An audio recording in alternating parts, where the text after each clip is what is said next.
Do you guys want to improve your accuracy to the point where it looks like you're using a Cronus? Well, you've clicked onto the right video, because I'm going to be letting you in on some iridescent secrets. Let me show you what I was doing against some top 250s.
What's going on YouTube? In today's video I'm going to be giving you 5 of my best tips that will instantly improve your accuracy on this game. So let's not waste any time and get straight to the first tip. Firstly, I want to show you the horizontal and vertical stick sensitivity that I use and why I use them. So for my sensitivity I use 1.60. As you guys know, there was an update that changed the traditional 1-20 system.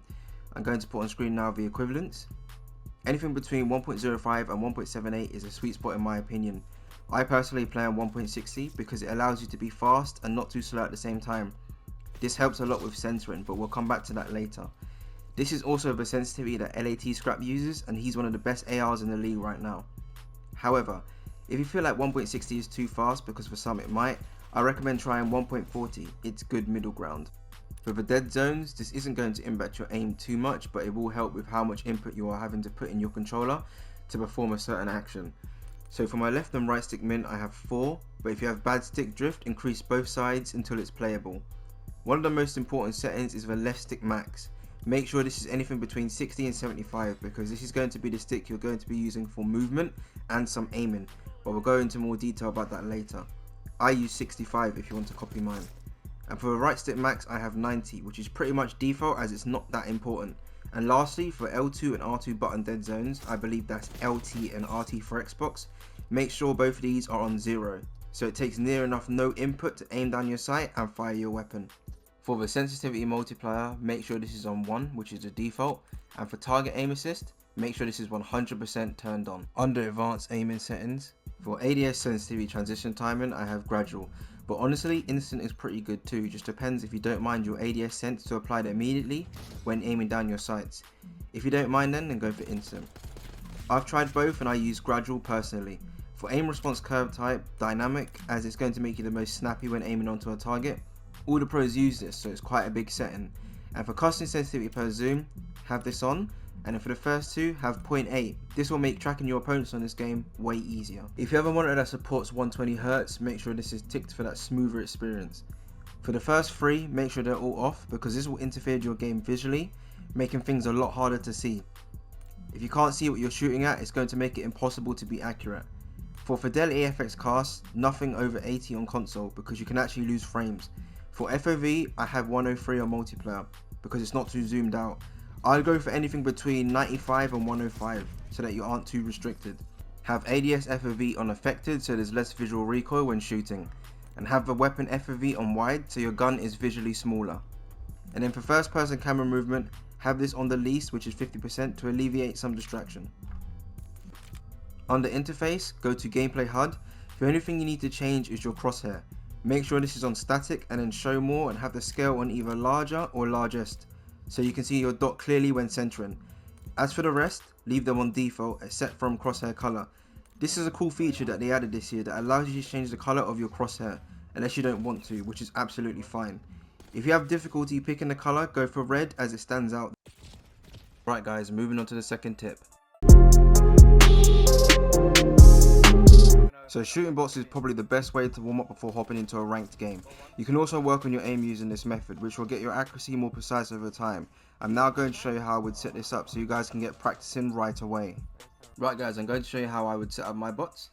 So for the game setup, I like to have free for all for the game mode. For the map, any small map, I'm going to do Skyline for the sake of this video. And then as for the rules, I like to have 45 minutes since it's the closest you'll get to unlimited. Score anything between 300 and 400. Red or always on, directional. Field upgrade charge rate, have 10 times. And then once you've done that guys, come over here to the right hand side, click the plus. I like to have the difficulty on recruit, and then for the amount, the maximum, which is 11. Right guys, let me get straight into it. When shooting bots, the goal is to get your fingers as warm as you can before hopping into ranked play. You never just want to jump in. Doing this at least one time a day before playing ranked will much better prepare you. This might be a day and night difference for some people, so I highly recommend it. Next tip. If you guys are struggling with recoil, 9 times out of 10 you aren't controlling it. I'm now going to show you the difference between just shooting and then when the recoil is controlled. So this is me just shooting and hoping for the best. And this is me controlling the recoil.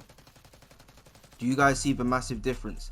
Because the guns on Call of Duty don't have complex recoil patterns, for most weapons you gently want to push the right stick down when shooting your gun. Practice doing this every time you shoot bots and your accuracy will improve in an instant.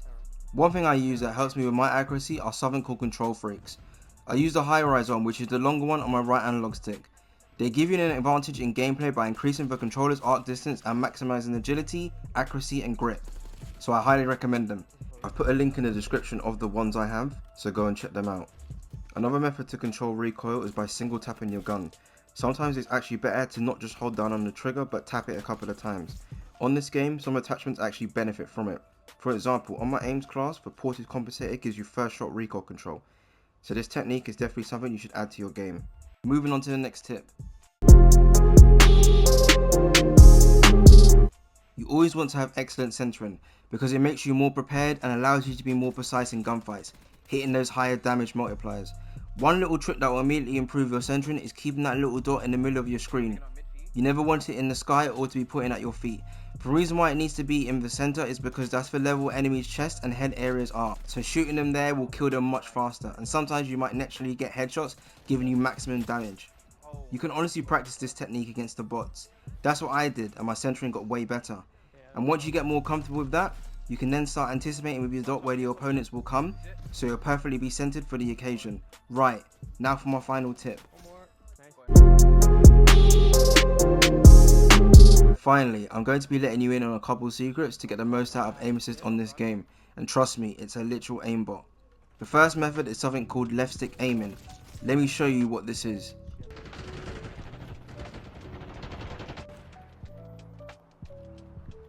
After seeing that, you see why I said earlier, one of the most important settings is the left stick max. The reason why I said that was because it makes it easier to activate the rotational aim assist, because you are having to put even less input into your analog stick to activate it.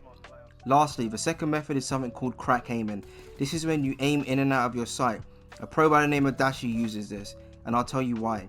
When you crack aim, it resets your aim assist, making you way more snappy, eliminates idle sway, helps with stray speed, and as you guys know, moving that left stick is broken.